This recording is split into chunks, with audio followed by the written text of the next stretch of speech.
Here's what President Trump said about the rise of socialism. Roll tape.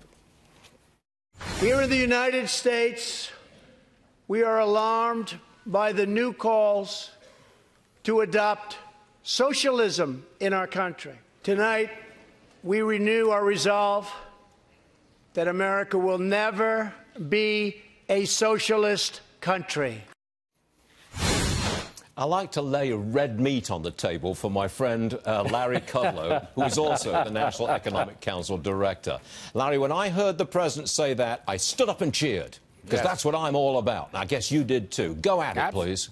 Absolutely. I just think it was great that he dealt with that issue head on. Many of us had suggested to him that we should say something about all these crazy anti-growth, anti-incentive, anti-business, anti-reward policies coming out of the opposition party.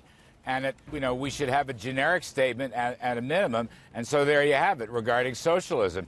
And I want to carry that forward. You and I talked about this a while back, but I want to raise this issue. One of the great things that President Trump has done in a relatively short period of time, but he started right off the bat, his policies basically ended the war on business.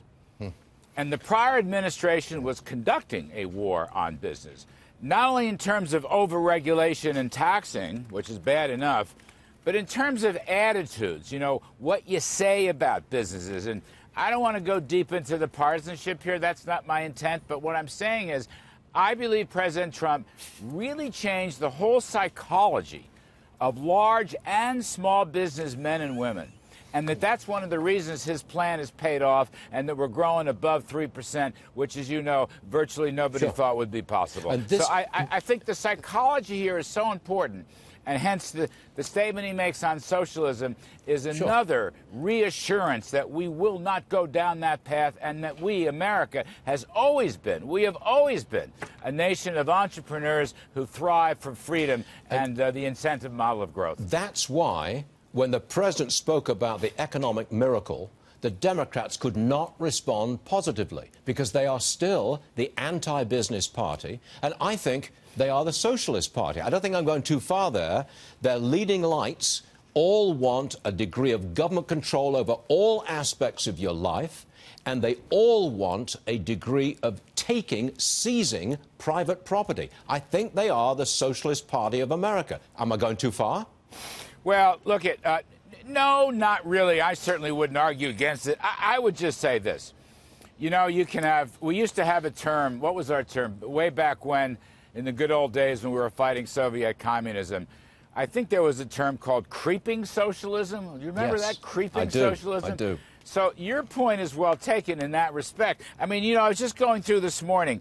No private health insurance, Medicare for all, this Green New Deal in 10 years, we're going to be completely carbon neutral, which would really destroy entire chunks of the economy, big tax increases, government telling businesses how to invest and where to invest and so forth. And the tax story is like, they don't pay their fair share. So I love this. The top 1% pays 39% of the taxes. Top 5%, 60% of the taxes. The top 10% pay 70%, and the top 25% pay 87% of the taxes. 87%. Amazing. The top 1% actually pay more than the bottom 90%. This business is about not paying their fair. Of course, it's successful men and women in business who pay the taxes in this country. But the key point, let me come back. We do not want to blunt incentives. We want to reward success. We do not want to have prosperity-killing, job-killing, incentive-killing policies. And we want to make it clear that the war on business, the war on energy, the war on entrepreneurs is over. That's what we have to make absolutely clear. That was President Trump's great contribution, to the psychology, Stu. The whole atmosphere has changed. We must not roll that back. Must not.